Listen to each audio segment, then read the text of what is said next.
evening, children. A very good evening to each and every one of you. I don't hear that good evening back. That's not like a noise. Come on, I want to really hear it. Good evening.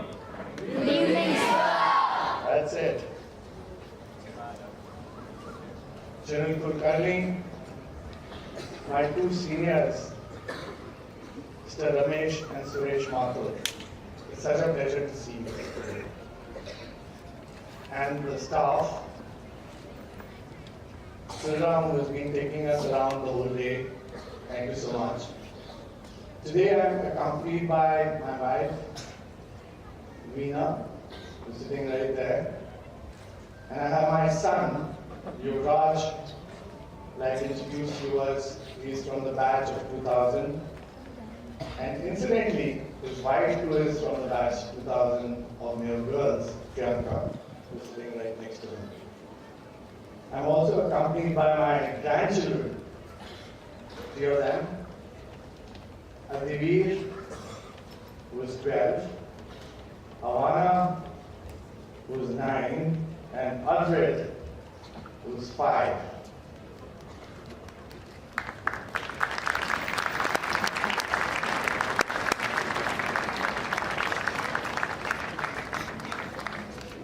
In 1995, we came here as a batch to celebrate half a century of passing out from this lovely institute. We have this lovely stadium, this amphitheater. One can see the beautiful Mayo Tower. Such a lovely ambience, and you make it all worth its while that I'm here today. Just let me give you a perspective of what it was way back in 1958 when I joined as an 8-year-old and as a government scholar. The total boys in the school were about 300 in this huge 450-acre campus.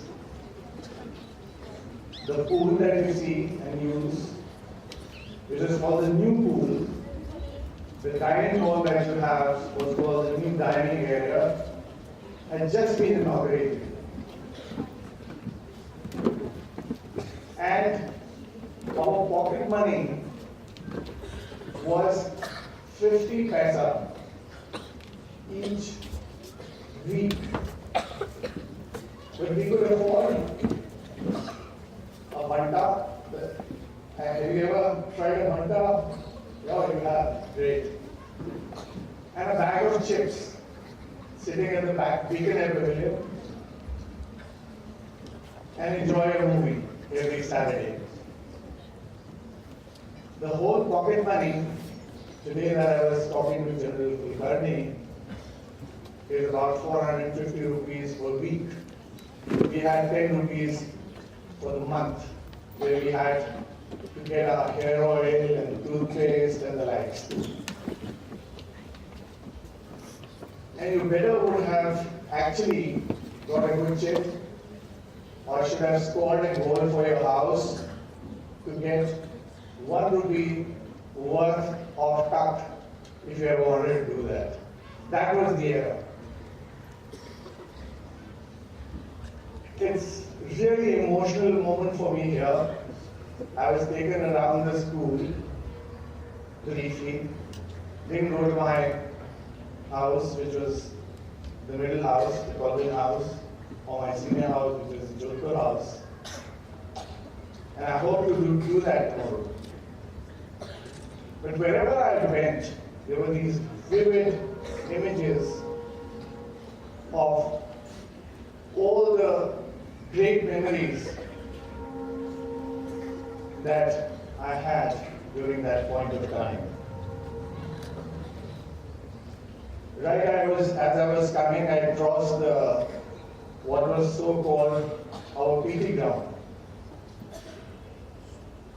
So at 6:30 in the morning, after the temple service, we had the PT there.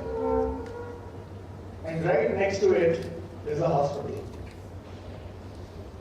where number of us who wanted to be on the sick list lined up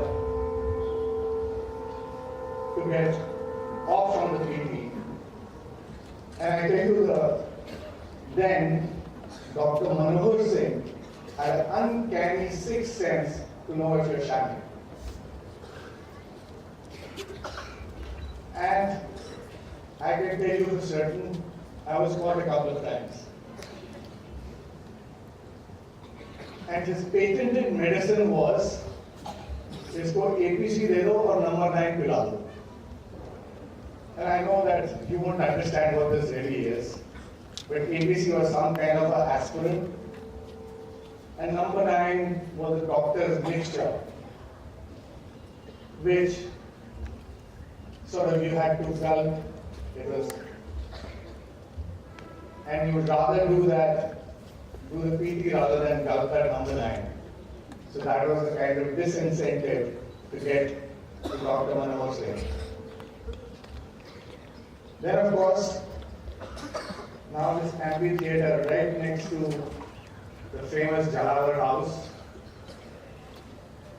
which has given some more legroom, or should I say elbow room, for a couple of ghosts that reside there. Have you heard the stories of the ghosts of Jalawar House? All of you, I'm sure, would have heard about it. And this was the contemplation ground, which in many ways was also to get away from the temple service, which was much shorter actually. So every day, with a quick glass of milk, you had to rush to the temple or come to the contemplation ground.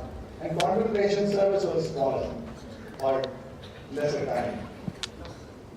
So people who wanted to avoid the temple service, specifically on a Sunday, wanted to be in the contemplation area. And this was the very place now that you see this lovely amphitheater which is down by.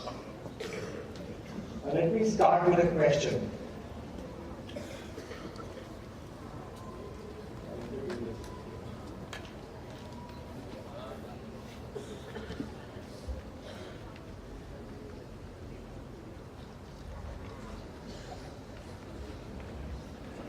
So why are you at school?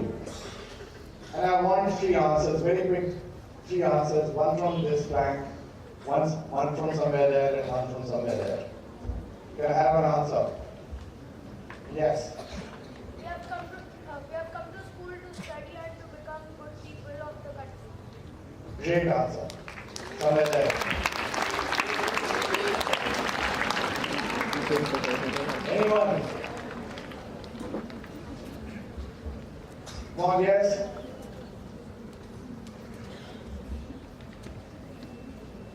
Someone there? Anyone?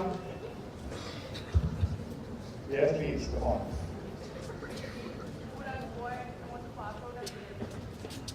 Okay, great answer. One more. Yes, please.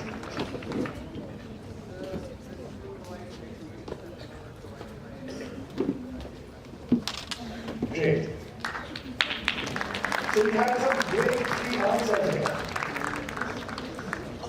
This was the exact question that I was asked when I was an 11-year-old, and that time the class was known as M2.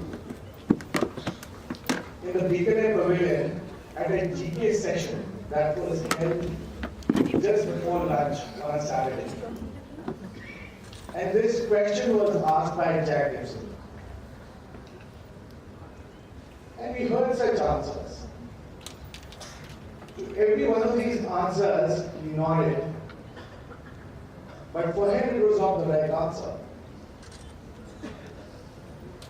He kept going around and around, and we possibly talked to many of the students, right from M2 to C1.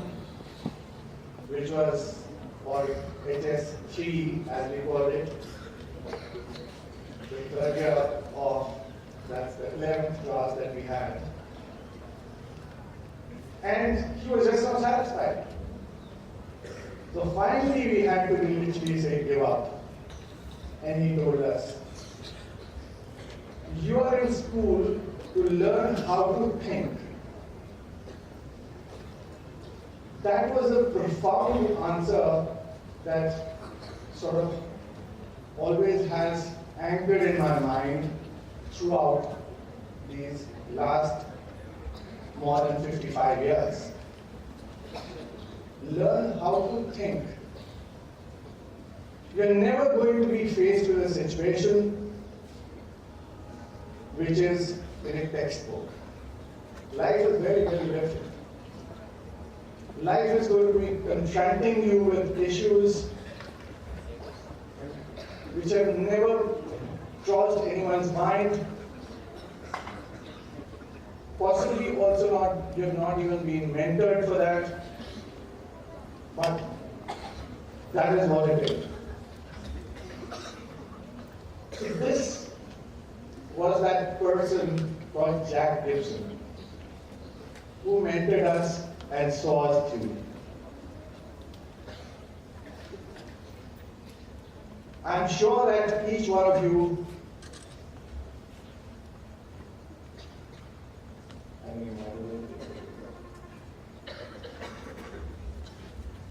they say that it's a Microsoft system, so you have to struggle with it. I wish I had my Apple. You can go to the next one, that's the beginner, beginner. So that's it. I'm sure you're familiar with.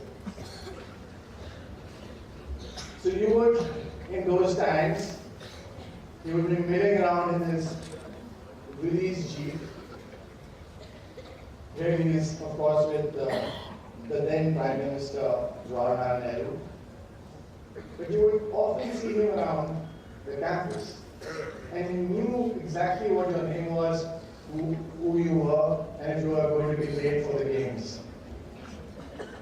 An amazing person. My first encounter was with him was when I got admitted to the school.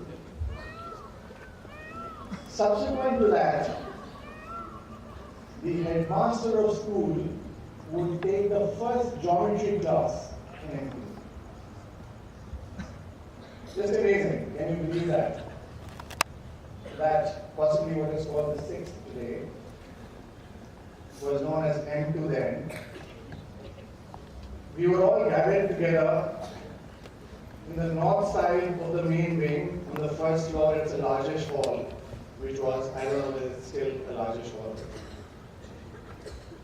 And we were all kind of,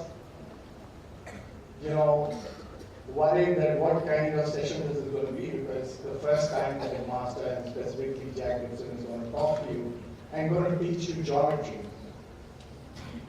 So as we enter, the first lesson is how Eratosthenes, the Greek mathematician, measured the circumference of the earth. That was the very first lesson for us.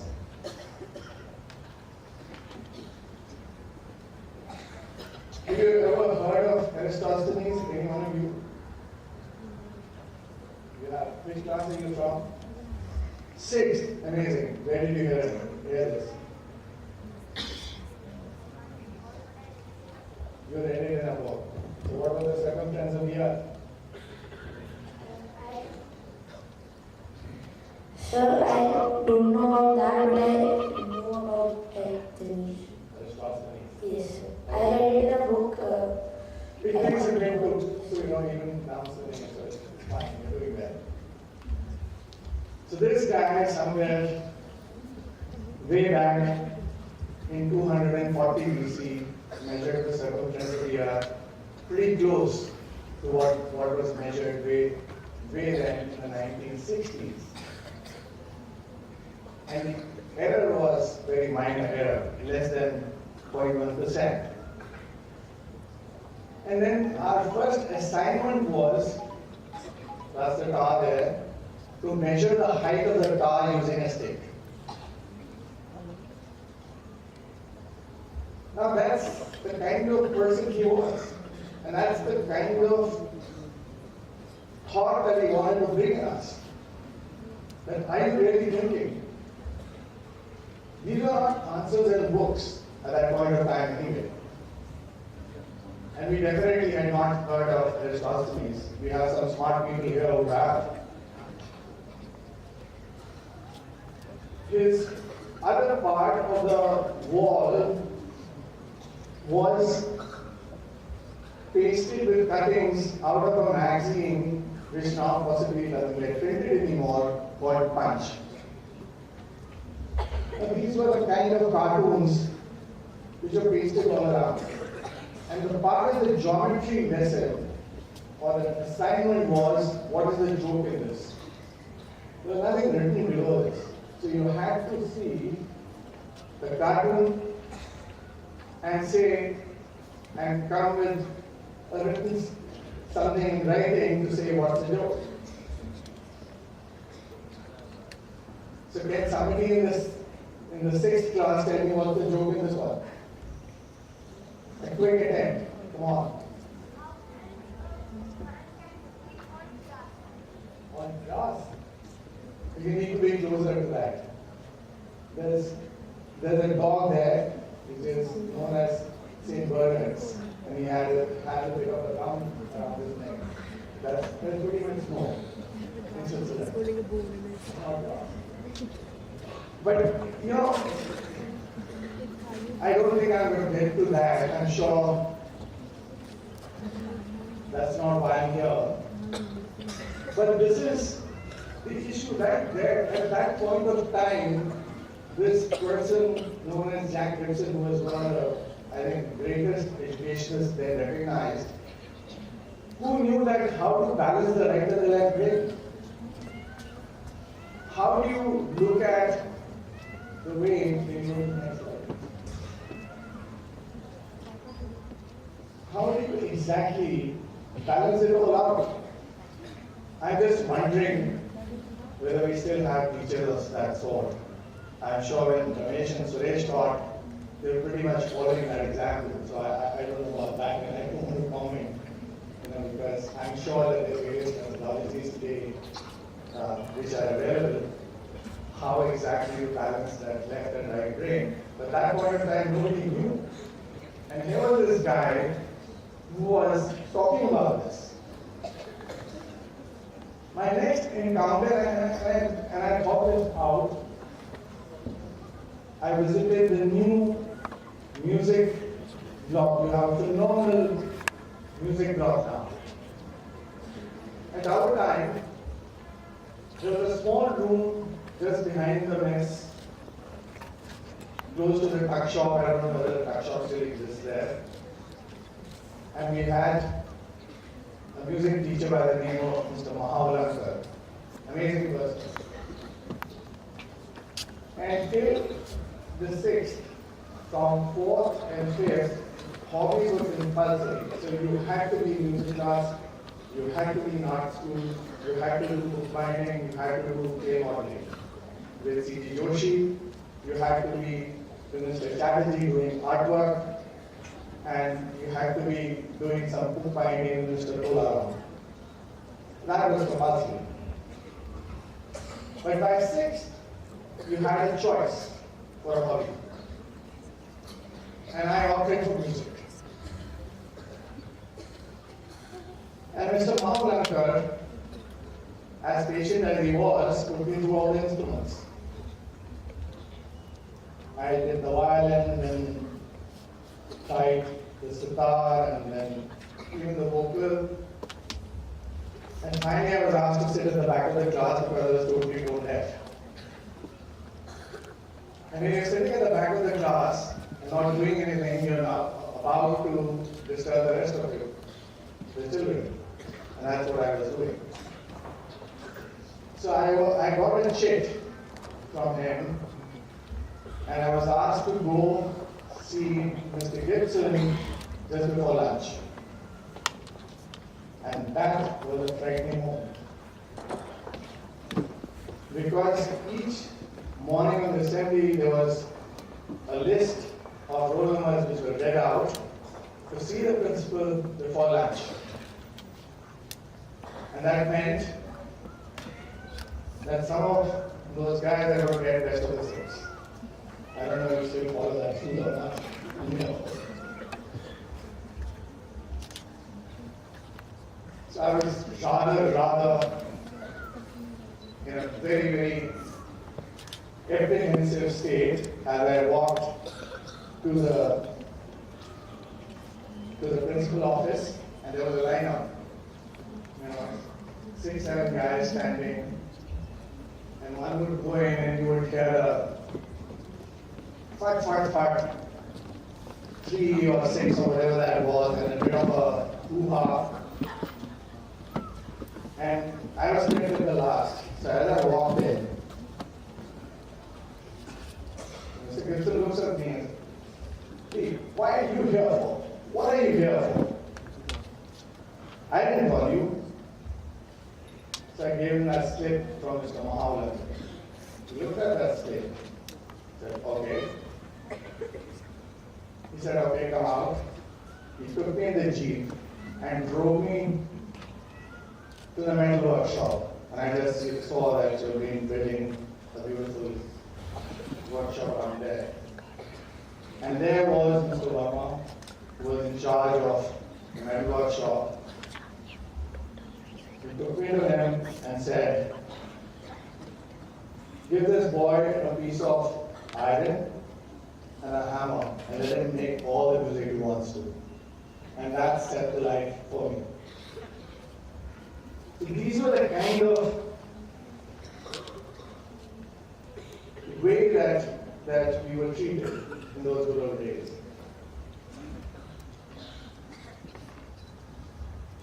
The next influencer in my life was my maths teacher. Now, maths is a dreaded subject. How many of you dread maths? I see a lot of smiles. Anyone ready to raise a hand? Any of the girls? All of them. Your parents. So here was a teacher who made me love maths. Can you believe it? This guy was an amazing teacher, and not only, of course, I think Suresh, you're there with him. Ramesh. And 2 Rameshes together. So this was an amazing teacher who was also a Ranji Trophy player, by the way. And he set grounds for me that I love maths. I could run through any one of those problems which even a lot of the good students couldn't get. And obviously I was one of his favorites. But that didn't mean that I could play in the cricket team. No way. I did get a short cricket as well, but I just couldn't handle it. He said straight back, I didn't know what straight back meant, and finally I gave up. Finally, the third influencer in my life is Mr. Gurudev, then called Mr. D.D. Pant. Now you have Manju, my old teacher right here, and I think that at the back, Suresh and Ramesh, amazingly young, right? And you have Mr. Naidu there, you have Mr. Dhanmal, you have Mr. Mathu, you have Mr. Mathu's son, you have RSS, Mr. Nahar Singh, and the son is our Gurudev, who I really revered, who would take us into service. His son was here for a while as well, teaching Sanskrit, and he taught me Sanskrit. And somehow I was the kind of guy who loved temple service. We went through the prayer book every morning, just before B.T, and then we got the discourse every Sunday. And every Sunday we had to wear the bangala and the sapa. There was no getting away from that, even though it was in the midst of summer. But that was the influence that set me going. And you just heard that I did get the teacher Gita prize as a junior, as a middle, and a senior. And I did get the Srinarayan gold medal for Sanskrit. Sanskrit, I should say. But it was purely by talent, honestly. Full disclosure. I just mug up the shlokas and the kind of whatever the grammar was and just reproduce it in paper, and that's how I got the award. But that did a lot for me, because each point of life, there was a new meaning that had for me. And that is something I call really an influencer. I hope you also find such influencers right here in this great school. I'm sure that you just have to look around yourself and you will find one. So these were three great influencers, besides of course a lot of others, but these were the three main influences in my life who molded my life to what I am today. Another learning point was, I was just asking Mr. Sriram that how do you measure success, or how do you mark the kids with? They said now it was computerized, but I didn't get the real answer. At that point of time, we were marked on a mark card in three modes and methods. One was the effort, achievement, and faithfulness. Three columns. So, you could very well get 8 for effort, 3 for achievement, and 8 for faithfulness. And you were all good.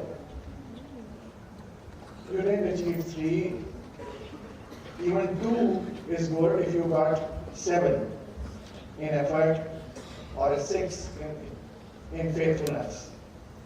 But if you ever got 4, 7, 3, it was a cardinal sin.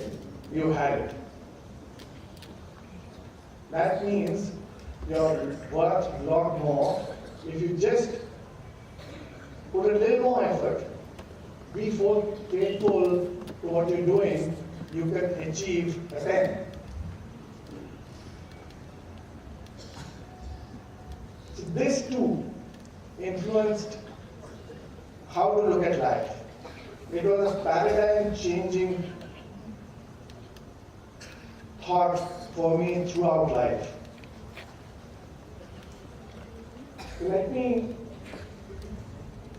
segue to the career bit. At that point of time, the options were very limited for career. Around the 9th or 10th, you started preparing for the MBA, and you gave the MBA exam, or if you appeared in the 11th, you were absolutely assured to get a seat in Stevens. There was no way that, unless you really, thumped it, but that is what it was. The rare choices were medicine and engineering. Those are the rare choices. And you could also, do a graduation, just about make it, and then you could come to Mr. Jack Gibson to say, did I get it? So these were the kind of options that we all had. I think for you guys, you have a vista. It's a huge opportunity you have before you. I think today in the world, not only in our times there were no distractions, we didn't have televisions. I remember that when our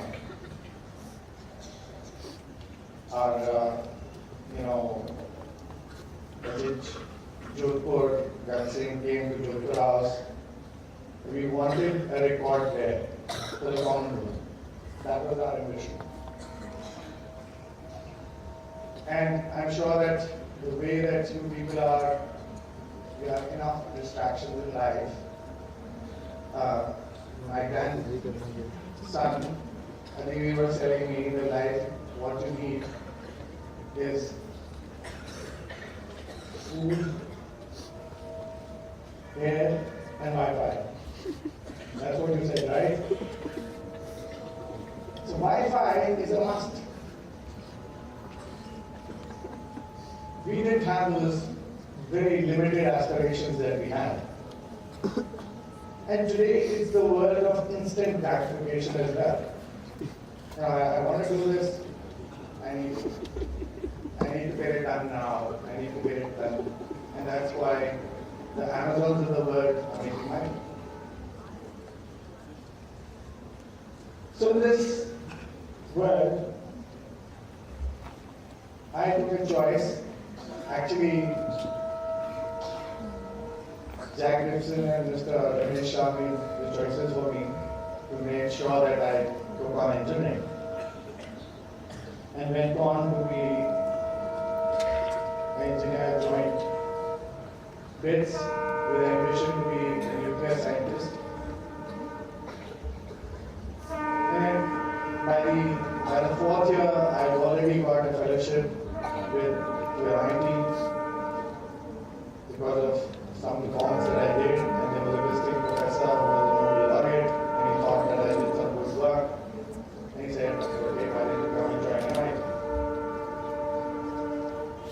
I didn't go there for a few weeks, but then decided to be an entrepreneur rather than do a postgrad. And went around to learn some more skills. Now, learning those skills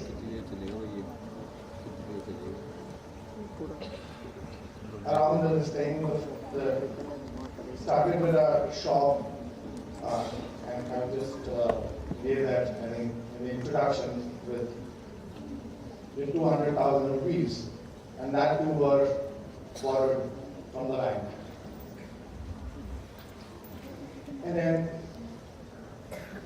then training in that time, it was called East Germany, called the GDR. So it's tough, rather tough. And you're getting a bit restive, right?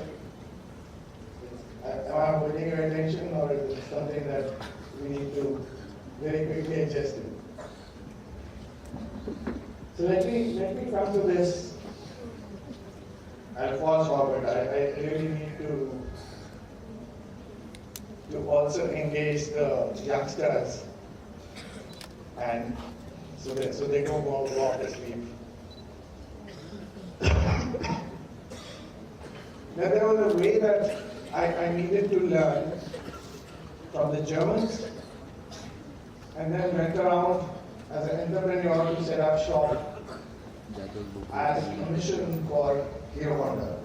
We were a bunch of friends, 6 of us, and the mission was, let's establish this motorbike, which is now, of course, a legend called Hero, which is the largest making motorcycle in the world. 6 of us joined hands along with Raman Munjal, with close friends. We said, let's go set up this shop. And then we learned some Japanese ways of doing business. Japanese doing way of looking at quality, Japanese way of looking at how businesses are run. Subsequent to that, we had a German joint venture, so I engaged with the Germans. And then subsequent to that, now we have plants in North America, manufacturing plants, design facilities in North America. So what's this all about?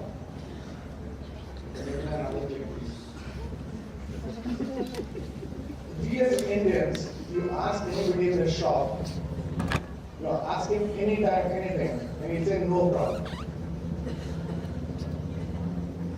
He's not going to discuss anything which is of difficulty. It might be the toughest job in the world. You go to your workman, you go to your engineer, you go to your general manager. At that point of time, asking him, why is this? Can you do this? He said, no problem.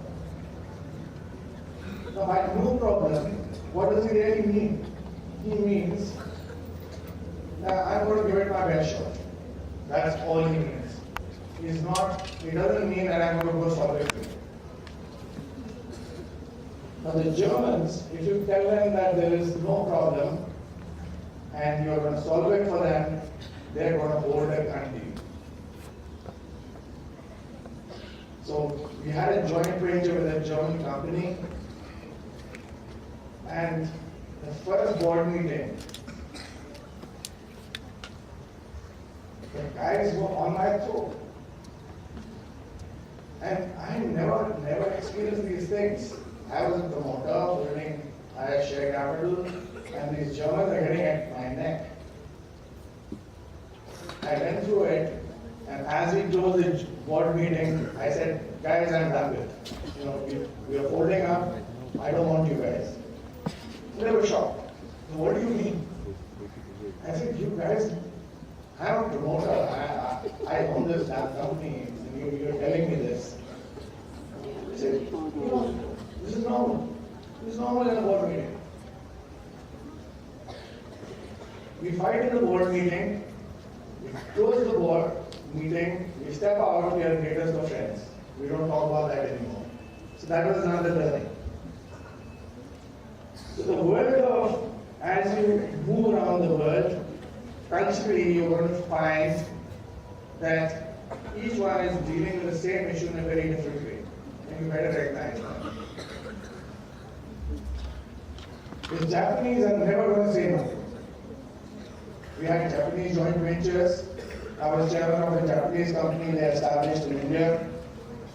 And whenever I said anything, they never said no. But they never said yes or that. So they would just say, okay, I'll get back to you. And they would take their pretty time and we are getting all jumpy and with no answers. So they're very consultative, very conservative, no direct questioning to them, no direct answers by them, and that's what Japanese are. And you better learn, and you need to learn that as well. Then we have these companies in North America, which is highly transactional. We try doing some things, they won't understand. However, where this influence kicks in is that in all this cross-cultural thing, there's a perennial principle which we follow. So we have 12 plants around India and around the globe, including engineering house in Detroit, manufacturing facility in Pennsylvania, and we have about 10 plants in India, all displaying one value system. And that determines our behavior of the company everywhere. So let me tell you the products. They are highly complex products, highly precision products running into microns, made for Daimler, made for Honda, made for GM, and exported around the globe, including Japan and Germany. And they're all to original equipment. Nobody would imagine that an Indian company would do that. And I started my career in Ludhiana and started selling. I think nobody would believe that you could produce quality out of Ludhiana. I had to really struggle to get here, to establish this fact, just following that simple adage of being sincere and faithful to what you're doing. Today we are exporting all around and we have plants around the world. The technology company that we have has more than 100 patents applied for. Many of them are approved in the U.S. and of course in India. A number of products along with DRDO for defense. Autonomous tank, which the Indian Army, 4 of them were done as prototypes. A touch called an LMG mounted on a robotic this thing which can move around and navigate autonomously. Some of these small robots have been used in the insurgent areas in north by the Northern Command Army. There's an autonomous vehicle which does chemical, biological, nuclear sensing. It has it around the place. And there are, of course, the civilian products which are there for economy of the vehicle. And today, the Daimler truck in India, as an original equipment, has this A.D.A.S, which is called Advanced Driver Assisting System, which monitors the state of the driver and avoids collision. And that was tried over more than 250,000 kilometers before the German company actually accepted our product. And it's a total black box, totally designed and made in India. So what was this all about? How do we, and that's where I was talking about, this is the critical value system where every behavior within the company flows through these two shows. And this was the influence this great institution gave right here in the temple next door. This was the Jack Gibson's doing in terms of telling me that innovate, think, learn how to think. The disruptive technologies which are going to be acousting you, are you going to be thinking differently? Are you going to be just, there were big answers, but are you really, in that thought process, are you really going to be thinking? So we believe in triple bottom line. We don't believe only in the bottom line, which is just the profit. We believe in the people, and we believe in making the planet the way it is, not disturbed. So all our plants, wherever they are either rated gold, so the LEED's equivalent, all buildings, even manufacturing, or platinum, which is a rare thing in the Indian industry. We were the only manufacturing plant in north of India to first achieve this, or being a platinum manufacturing plant.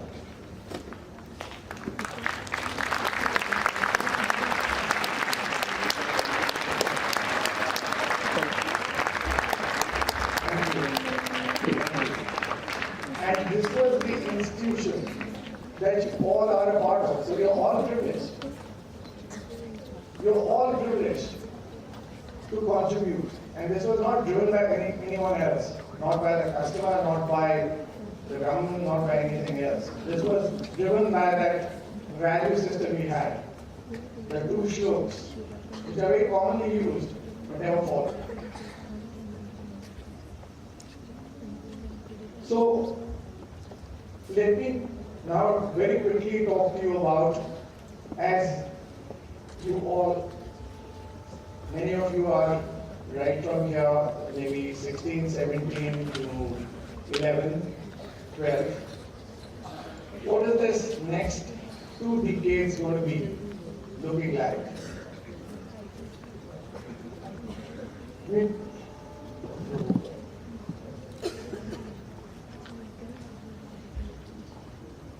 You are going to be facing what is called the rural world. And I'm not going to be frightening any one of you, but this is an opportunity. Because the way the technology is moving, the cost of sensors have come down so low. They're embedded into every one of the systems. Today, the Internet of Services has become Internet of Things, what is called IoT. And industrially, Internet of Things is called IIoT.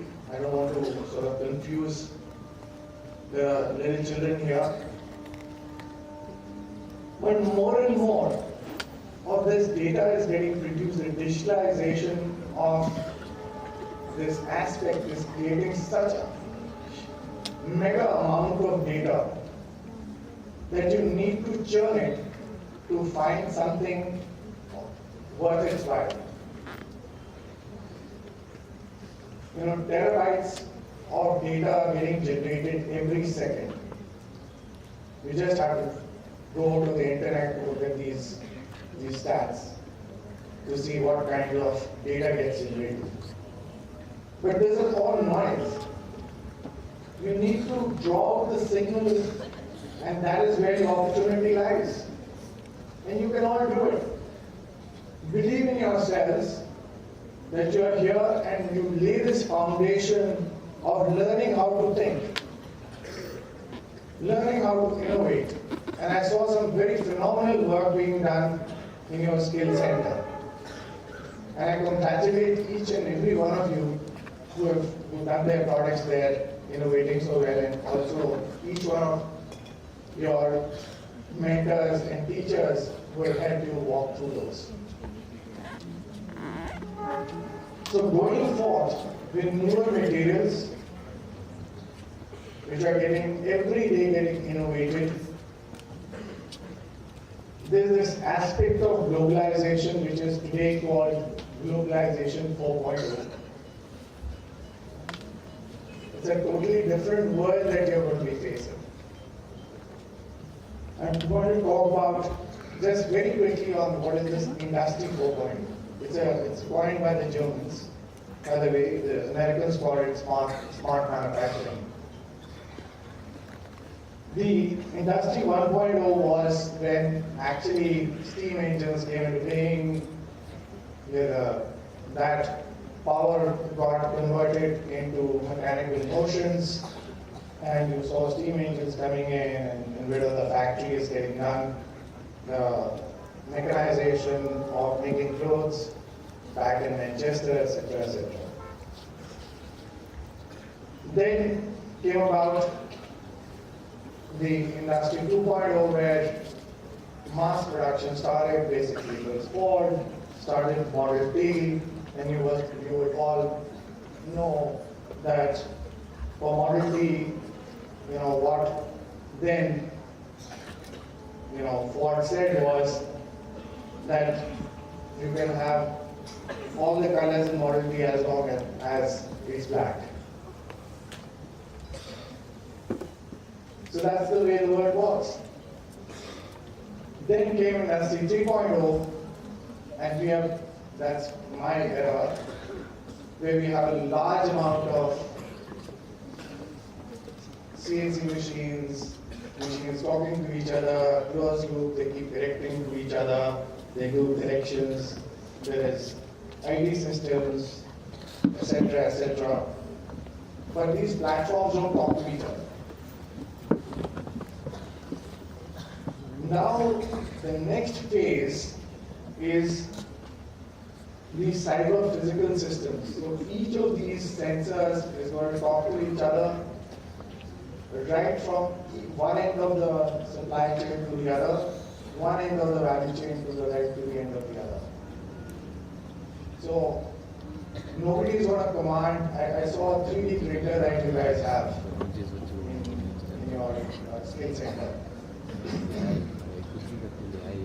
So very soon something of the sort is going to happen that you design, you just punch in what you want in an automobile, and that automobile totally gets delivered to you by various parts coming together. Some of the parts actually getting 3D printed and highly customized.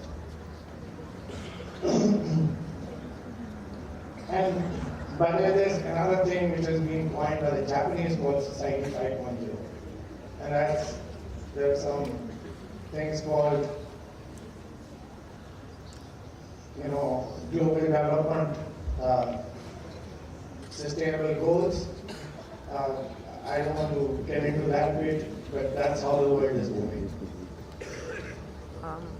Can you just show that one graph? This is the plant I was there.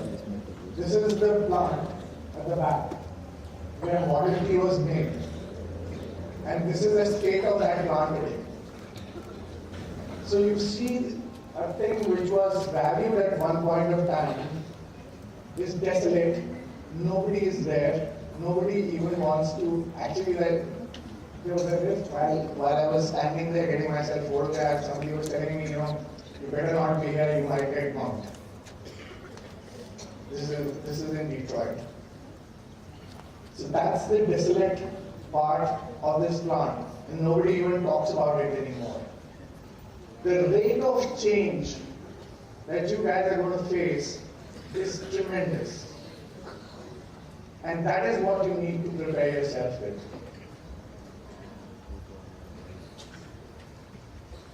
So what are these?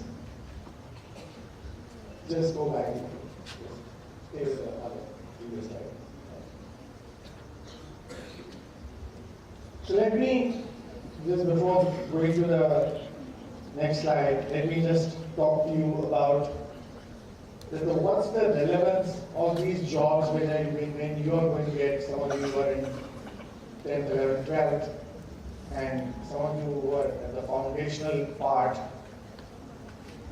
You will have to look at some jobs which at least will remain relevant when you get to the job market.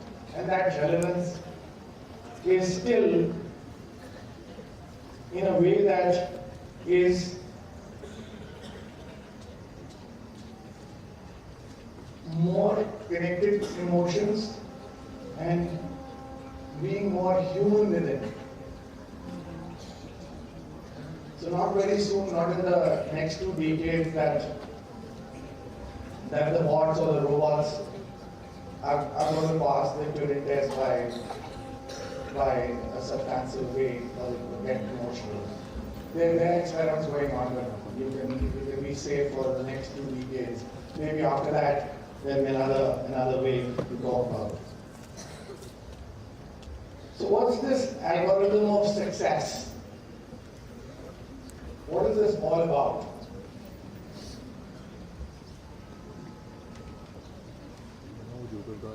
Before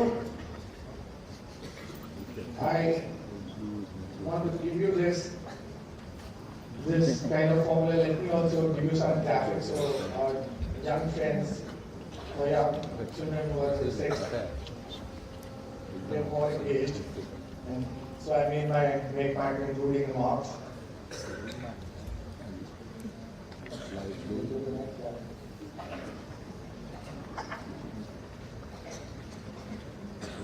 Microsoft.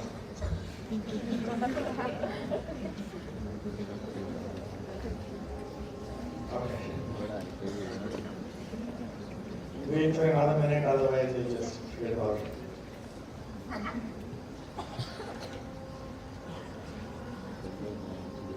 So for each one of you, actually there is no set formula.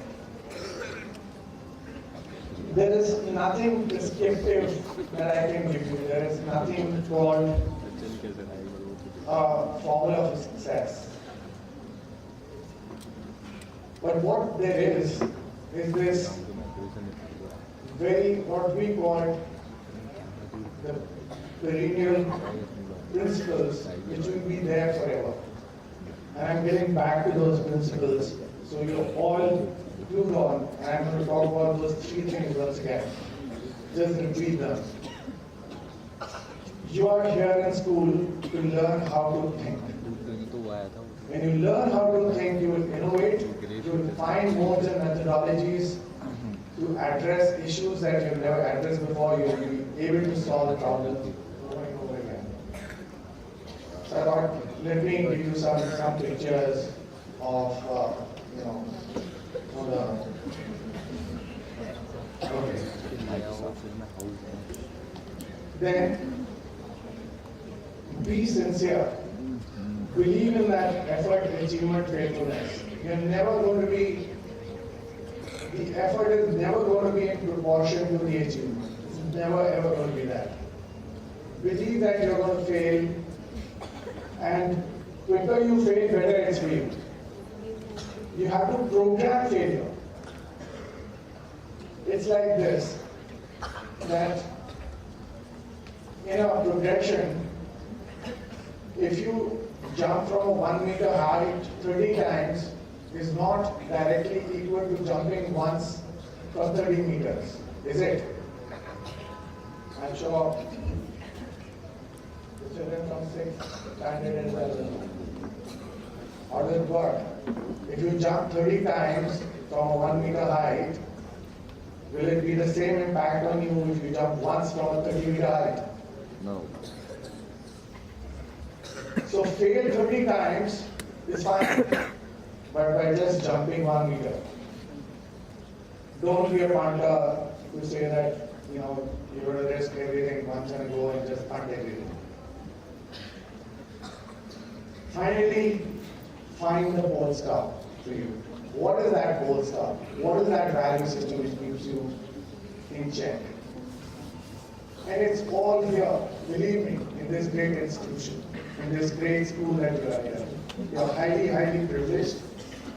Find these three things and you will succeed in life.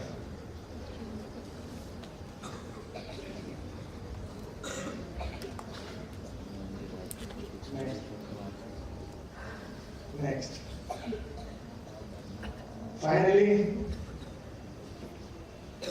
you may go out of Mayo, and one day you will, whether you are in the 6th or whether you are in the 12th, unless you want to come back like Ramesh and Suresh and teach back here. But never, Mayo will never go out of you.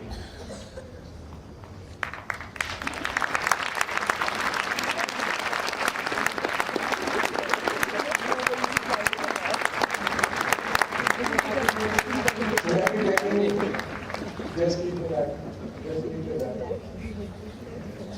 So one side was, at that point of time, I facilitated my two closest friends who were together in my same batch. One of them is K.C. Verma, who was the chief of RA&W, Raw. And on the other side was Jyoti Dutt, who was chief of NSG at that point of time, and he faced that 2611. And when I told these guys that I'm going to be here addressing you guys, their message was, please tell them that this 65-66 batch of Mayo was the best. Thank you so much.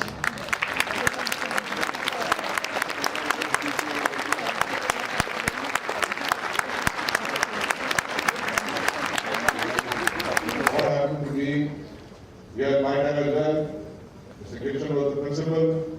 T.D. Pant, whose son is H.C. Pant, some of you may have known, but his grandson Banu Pant, who heads the school now in Ajmer itself, was here. Mr. Ramesh Shah was my HM in Corbin House. He's still going strong, he's in Ahmadabad. Undoubtedly, these were legendary figures.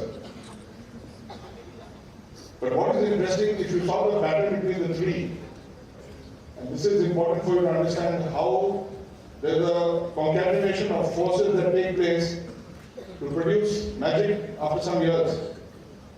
Here's the government scholar who comes to school, knowing fully well that he's going to make his own life and not live off the glory of his parents. He finds a music teacher who says, look, thank you, but Mr. Gibson, do something about it. He must have written something on a slip of paper, which was a hint to Mr. Gibson. So he takes him to the metal workshop and says, look, here's my hammer, because obviously engineering is down his street. Number two, at the temple, the two slopes that he mentioned, you often recite them at the assembly hall. Laid the foundation for the value system. And the third, to succeed in engineering, you have to have a passion and love for mathematics, which Mr. Ramesha provided him. When all these three have come together, and particularly what Mr. Gibson said, that you are here to think. So here is a gentleman who tops a school, who's doing exceptionally well in B.I.T.S, gets an offer to come to MIT, goes there, and they says, no, I'm here to think. And I think I should become an entrepreneur. And for our generation today, becoming an entrepreneur is absolutely important.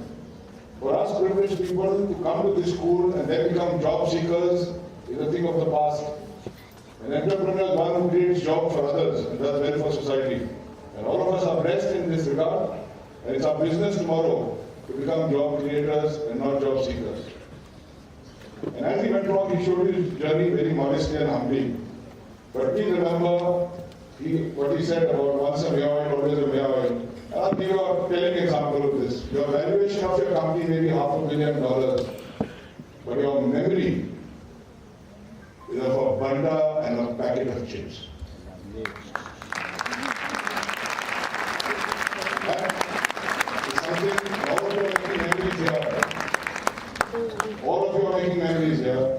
And I thank you, sir, very much for putting all this in perspective. Very succinctly, very simply. And I'm sure as these children reflect on all these things, they will go back, and I suppose they'll become thinking people. We are not where we should be, but you must have seen as you went around the school, the pointers towards efforts being made to step into the modern world, to be relevant, and whatever baby steps you are now taking. And if I can preempt Mr. Kapuria, hopefully as an outcome of this visit, he will help us along this journey in the best possible way he can. So with this, I will open the floor to questions. And Mr.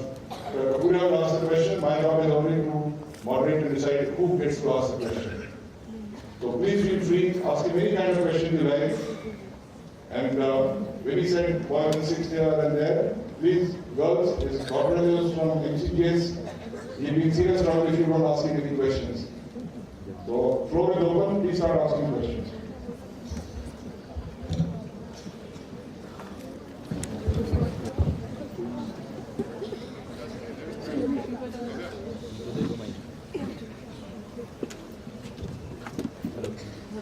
So I'm Bhavya Shron from grade 11.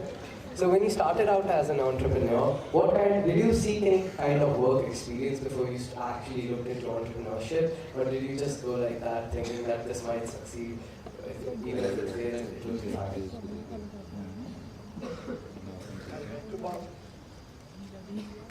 Hello. I went about it by going through training. So that I didn't get into the details of it. But I got myself trained in east part of Germany. At that time, it was quite a desolate kind of environment. You had to go to work at 4 in the morning, and by 4 in the evening, you didn't know what to do more because nobody would talk to you in that environment anymore. It was totally a very, very, I would say, fear-filled environment, which was controlled till 91 when things all went away and Germany is unified. I got another set of training in the U.S. and in Japan, and looked at some of the stuff which was not getting done in India.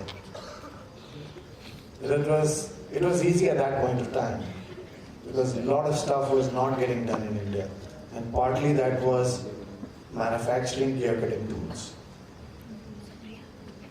So that attempt, to some extent, was a risk, and I was risking the bank's capital, which was given to me as an engineering entrepreneur of 2 lakhs without any guarantee from my side. So I was actually taking that 1 meter jump, and luckily I didn't have to take it 30 times.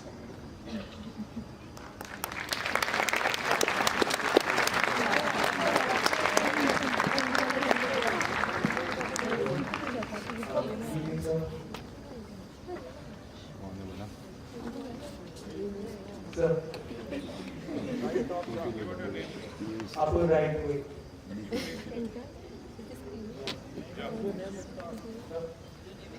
Good evening, sir. Piyush Bhatia. So my question would be with the word cultivating the idea of artificial intelligence. Do you really think it's going to affect us in a bad way or a good way?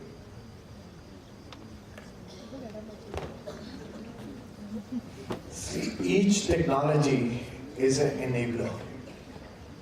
In the right hands, it will give you the right impact. In the wrong hands, it will do the worst possible. It's with any enablement. Let's look at with a knife in your hand. You can do some great things, and you can actually go kill a person. So all you're doing, that AI is providing you predictability, is giving you a lot more way to address some of the problems which have been around for a while, and working in a way so that you don't have to make all that wheel, the circle or the what called the proverbial wheel every now and then. Because what is happening is that data is getting generated, the data is getting analyzed through various algorithms which are in play, and that gives you the crux of the signal. For example, let me give you an example of the ADAS system or the autonomous vehicles. Autonomous vehicles tell you the behavior of the driver. It has to be monitored. So that's through an AI process. That how many blinks this driver is doing, is he wavering from the road, is his attention on the road or not, what exactly, and all this is getting captured through data. And this tells you that if he blinks so many times, he's going to waver, he's not going to be attending to the road, so he's going to be getting into some kind of a danger. Now, use this otherwise, in a negative way, you could see and actually crack the system to see that here's someone who's not paying attention and let me get something out of the guy. For example, rob something from his car or actually stop his car somewhere in the middle of the road. So very simply, it's an enabler which can work either way. We all hope that regulators, we don't want too much of regulation, but regulators will keep this in check in some way to keep it all positive. But there's always this risk of this getting out of hand.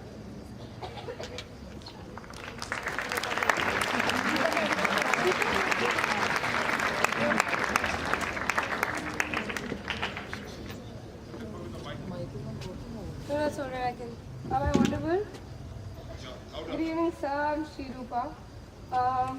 My question pertains to when you hinted at the Society 5.0, which is related to the Sustainable Development Goals 2030. So, since you hinted out at the Society 5.0, would you like to brief us on what exactly it contains, right? Well, that's first thing is that I'm, very impressed and quite surprised.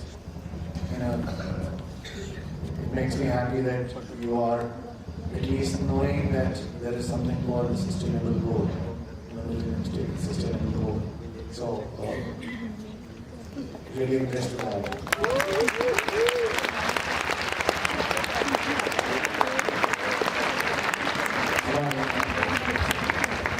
So Priyanka was the head girl in 2000 is clapping the most. She's so impressed by your question. This has a very longish answer. If after this, if you give me your email, I'll send you a chart on what is Society 5.0 and what are the goals around that. So primarily it is addressing the issues of society to keep it in check through all the technologies which are evolving. And there's a beautiful chart which you can, even display in your classrooms or somewhere that you like. And that's quite in itself quite self-explanatory. But if you want something more elaborated, I'll be very happy to answer through an email. Because it's got a very longish answer. It'll probably require an hour or two to explain the whole set of things.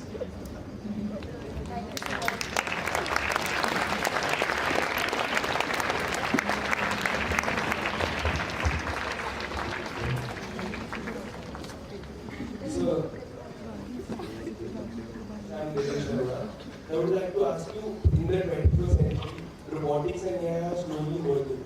So do you consider them as a factor of unemployment?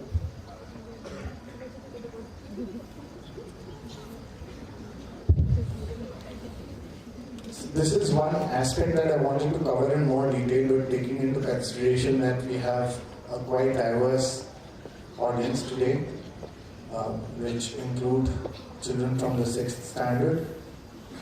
I sort of cut it short. See, over years, this risk has been around, and that's why I showed that Industry 1.0. At that point of time, it was thought that many people are going to lose jobs. That didn't happen. When the advent of Industry 2.0 happened, that time around too, people thought that there are going to be job losses. That too didn't happen. Industry 3.0, similar situation. Industry 4.0 is going to be similar. But what is, let me now put in the caveats. The caveat is that you have to do a lot of de-learning and relearning and reskilling. You're not being, the rate of change will require people to de-learn fast and relearn fast. And that is of essence. Human ingenuity has been great. There are going to be jobs which are going to be created. There are going to be people who are going to be unemployable as well. There are going to be, universities and skill centers who are going to produce people who are going to be of the sort which will be unemployable. That is the sad part. But on the other end, there will be huge opportunities. And I talked about the aspect, if you talk about an HR job, that's not going to go away too soon. Anything which is engaging with the humans, health, which is taking care of the elderly, and the world is aging like, the rate of aging is very, very fast in many of the advanced economies. And wherever the sensitiveness is required, where you need to handle emotionally people, where you need to actually touch humans, that is still going to be around. So there are going to be jobs which are going to be created, which are the kind of jobs which we don't even know today. And that is what we need to be alive about. And that is where I think these 3 principles that I spoke about, and learn how to think. Because in each one of these you will find an innovative and ingenuine situation. In your own ingenuineness will try to create business models. You don't need to be just technology savvy. You can create a business model which enables technology to deliver something, to deliver a service which is not around. I don't need to talk about the Ubers of the world and a lot of other such platforms which are actually using technology and getting things done.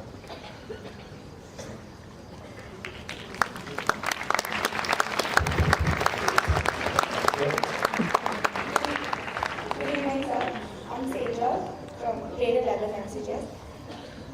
My question doesn't relate to what you're exactly doing as of now, but I'd like to ask, it's a really personal question, but since the olden times, when you started off with your career and you shifted from being an engineer to a commerce person, which is an entrepreneurship, so was there some problems with your parents that you suffered through?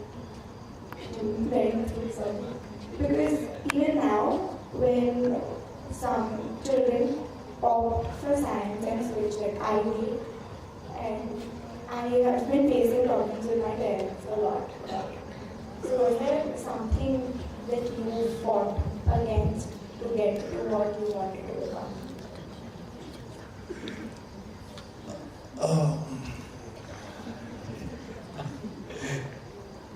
Let me tell you that,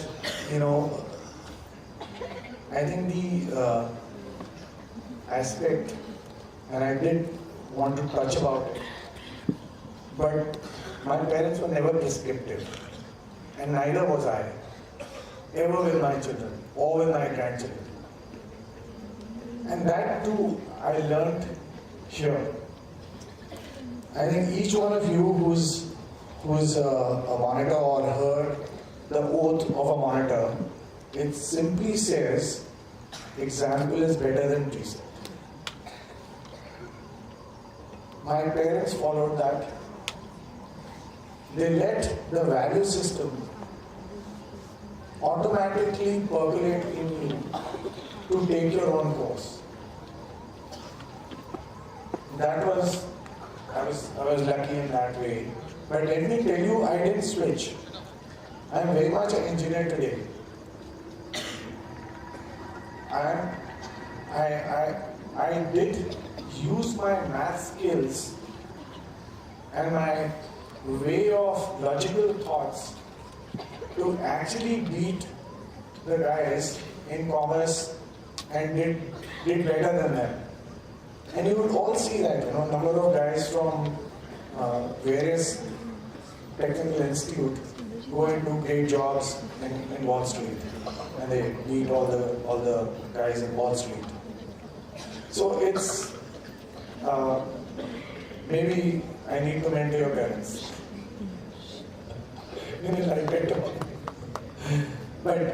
But let me tell you that this is leadership lesson 101. That for each one of you who wants to be an entrepreneur, example is always better than precept. Just be yourself, follow the value system in the behavior that you want to see reflected in others. And it works. It works like magic.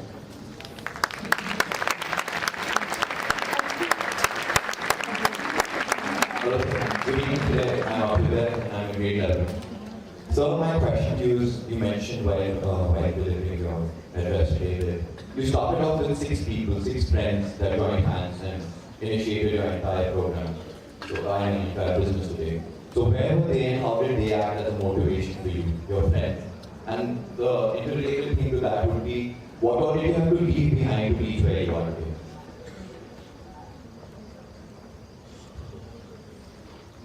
Let me sort of elaborate it in a way that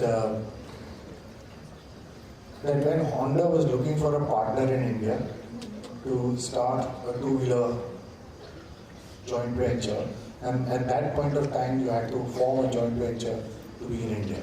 So it was in the 80s when the Japanization of industry or the auto industry was taking place. So the Honda Japanese went around and they selected Hero as a partner.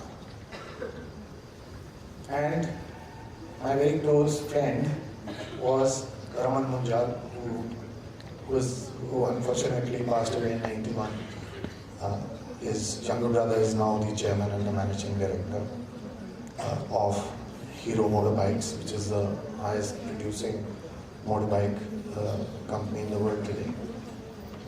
So the bunch of us were together. We were all having our own industries in Ludhiana.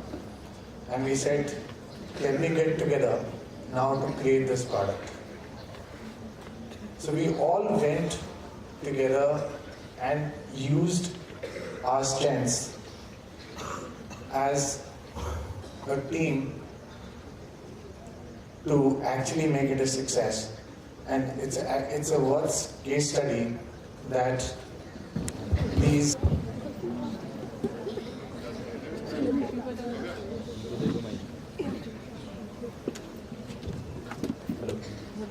So I'm from grade 11. So when you started out as an entrepreneur, did you seek any kind of work experience before you actually looked into entrepreneurship, or did you just go like that, thinking that this might succeed, even if it fails, it will be fine?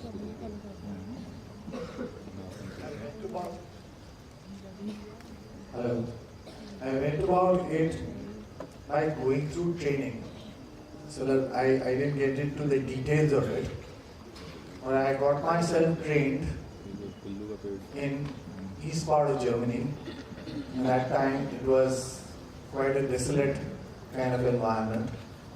You had to go to work at 4 in the morning, and by 4 in the evening, you didn't know what to do more because nobody would talk to you in that environment anymore. It was totally a very, very, I would say, fear-filled environment, which was controlled till 91 when things all went away and Germany is unified. I got another set of training in the U.S. and in Japan and looked at some of the stuff which was not getting done in India. It was easy at that point of time because a lot of stuff was not getting done in India, and partly that was manufacturing gear cutting tools. So that attempt to some extent was a risk, and I was risking the bank's capital, which was given to me as an engineering entrepreneur of 2 lakhs without any guarantee from my side. So I was actually taking that 1 meter jump, and luckily I didn't have to take it 30 times.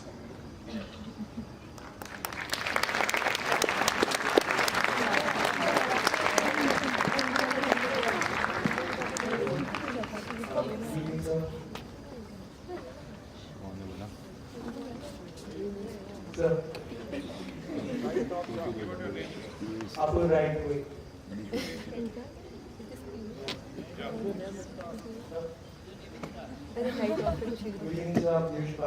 So my question would be, with the word cultivating the idea of artificial intelligence, do you really think it's going to affect us in a bad way or a good way?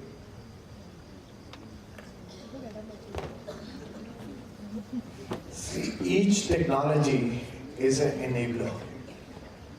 In the right hands, it will give you the right impact. In the wrong hands, it will do the worst possible.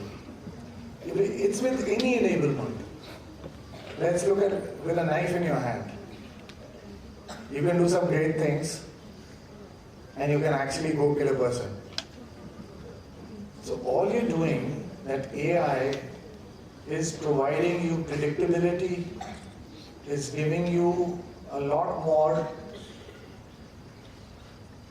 way to address some of the problems which have been around for a while, and working in a way so that you don't have to make all that wheel, the circle or the what called the proverbial wheel every now and then. Because what is happening is that data is getting generated, the data is getting analyzed through various algorithms which are in play, and that gives you the crux of the signal.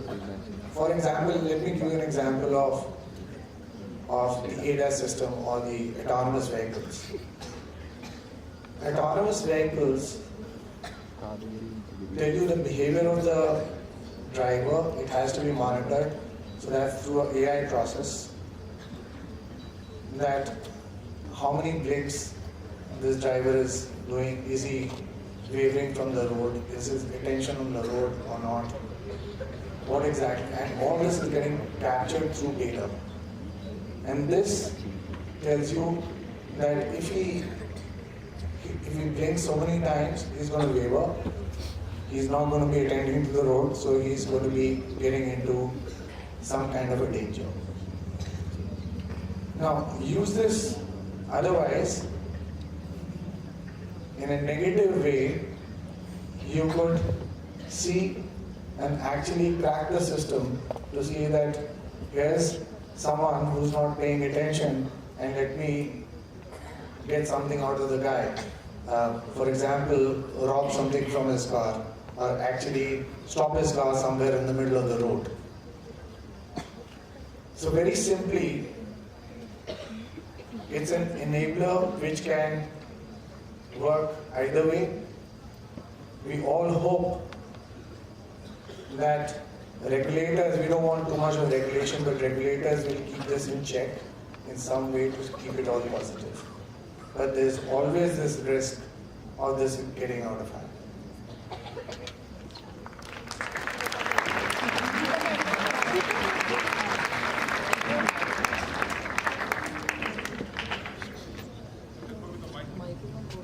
No, that's all right. Am I audible? Good evening, sir. I'm Shrirupa. My question pertains to when you hinted at the Society 5.0, which is related to the Sustainable Development Goals 2030. So, since you hinted out at the Society 5.0, would you like to brief us on what exactly it contains? Right?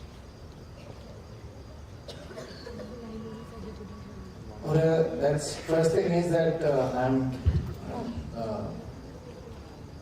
very impressed and quite surprised.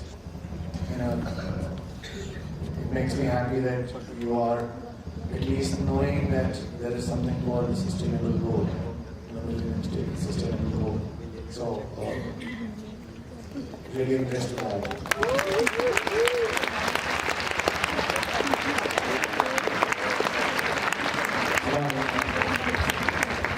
So Priyanka, who was the head girl in 2000, is clapping the most. She's so impressed by your question. This has a very longish answer. If after this, if you give me your email, I'll send you a chart on what is Society 5.0 and what are the goals around that. So primarily it's addressing the issues of society to keep it in check through all the technologies which are evolving. And there's a beautiful chart which you can, even display in your classrooms or somewhere that you would like. And that's quite in itself quite self-explanatory. But if you want something more elaborated, I'll be very happy to answer through an email. Because it's got a very longish answer. It probably require an hour or two to explain the whole set of things.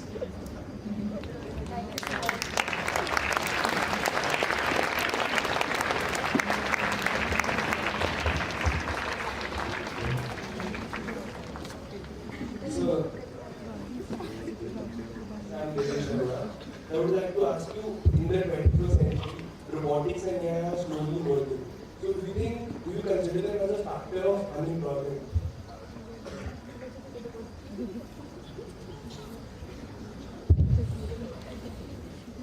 this is one aspect that I wanted to cover in more detail, but taking into consideration that we have a quite diverse audience today, which include children from the 6th standard. I sort of cut it short. See, over years, this risk has been around, and that's why I showed that Industry 1.0. At that point of time, it was thought that many people are going to lose jobs. That didn't happen. When the advent of Industry 2.0 happened, that time around too, people thought that there are going to be job losses. That too didn't happen. Industry 3.0, similar situation. Industry 4.0 is going to be similar. But what is, let me now put in the caveats. The caveat is that you have to do a lot of de-learning and relearning and reskilling.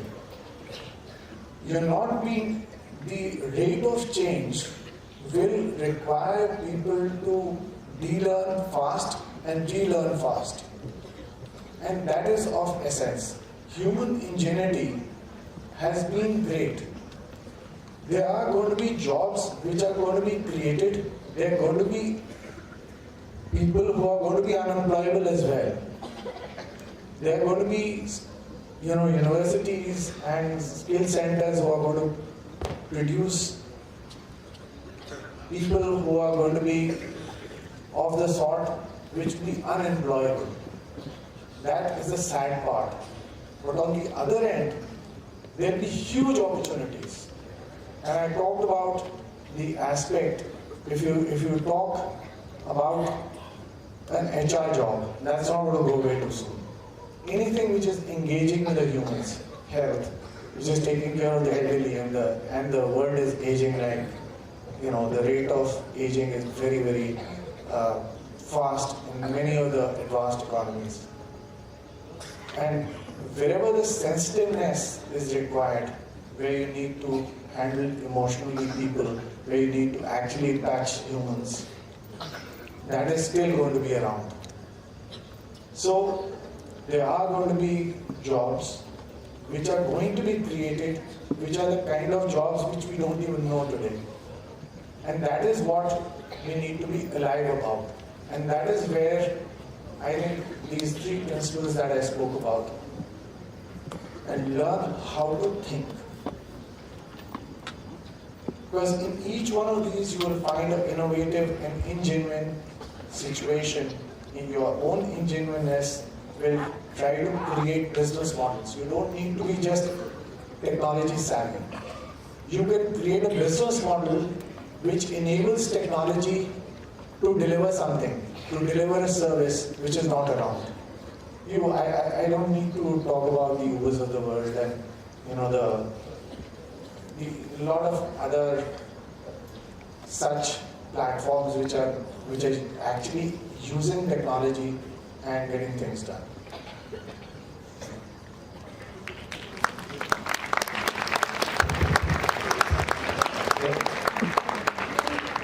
Good evening, sir. I'm Seja from grade 11 MCGS. My question doesn't relate to what you're exactly doing as of now, but I'd like to it's a very personal question. But since the olden times, when you started off with your career and you shifted from being an engineer to a commerce person, which is an entrepreneurship, so was there some problems with your parents that you suffered through?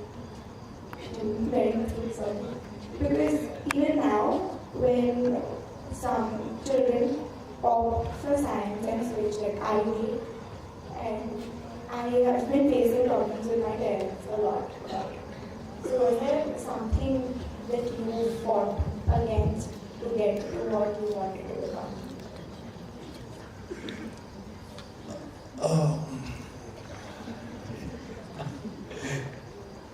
Let me tell you that,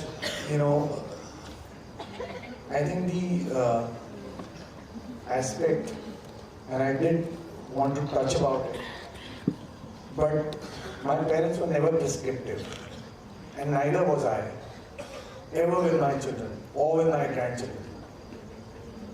And that too, I learned here. I think each one of you who's a monitor or heard the oath of a monitor, it simply says, example is better than precept. My parents followed that.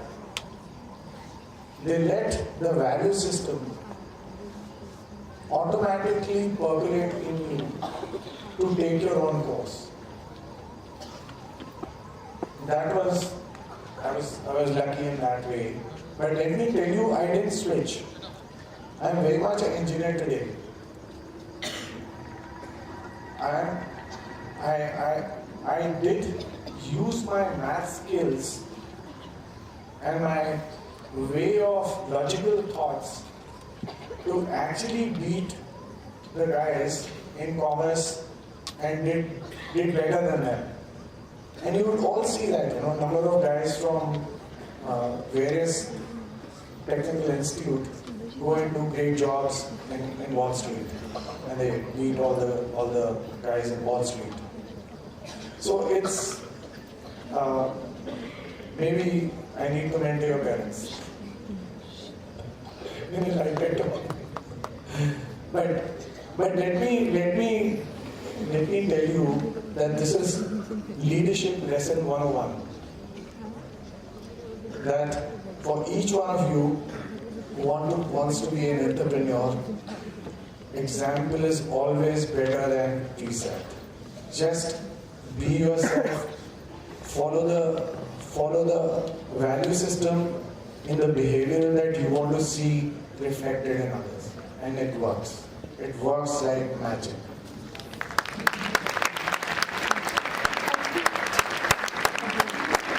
Hello, good evening today. I'm Ajmer, I'm in grade 11. So my question to you is, you mentioned while delivering your address today that you started off with 6 people, 6 friends that joined hands and initiated your entire program. So I am entire business today.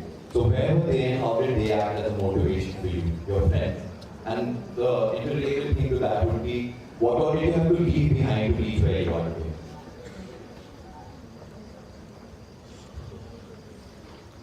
Let me sort of elaborate it in a way that when Honda was looking for a partner in India to start a 2-wheeler joint venture, and at that point of time you had to form a joint venture to be in India. So it was in the 80s when the Japanization of industry or the auto industry was taking place. So the Honda Japanese went around and they selected Hero as a partner. And my very close friend was Raman Munjal, who unfortunately passed away in 91. His younger brother is now the chairman and the managing director of Hero Motorbikes, which is the highest producing motorbike company in the world today. So the bunch of us were together. We were all having our own industries in Ludhiana. And we said, let me get together now to create this product. So we all went together and used our strengths as a team to actually make it a success. And it's a worth case study that these